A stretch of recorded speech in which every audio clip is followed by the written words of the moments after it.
The basement door. The first rule of our house was the basement. Mommy had told me 100 times, "Never go down there, sweetie.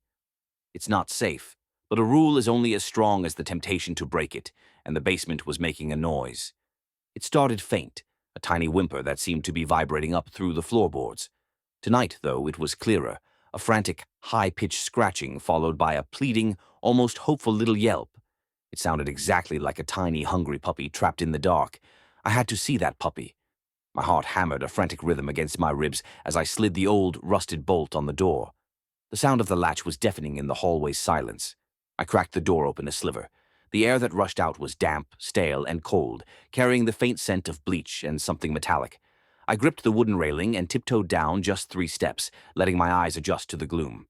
I didn't see a puppy. Then a blur of motion. A hand, hard and quick as a striking snake, shot out and clamped around my arm.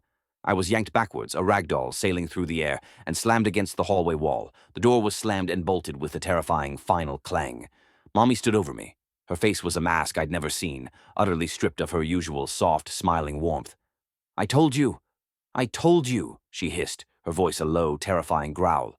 It was worse than any shout. She had never, ever yelled at me before, and the shock of it, the sheer panic in her eyes, made a hot, miserable sob tear its way from my chest. She watched me cry for a long, silent moment.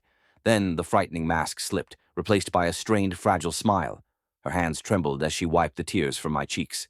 "It's all right," she whispered, her voice rough. "Just never ever do that again, my sweet boy." "Okay?" She pressed a warm chocolate chip cookie into my hand. I took a big bite.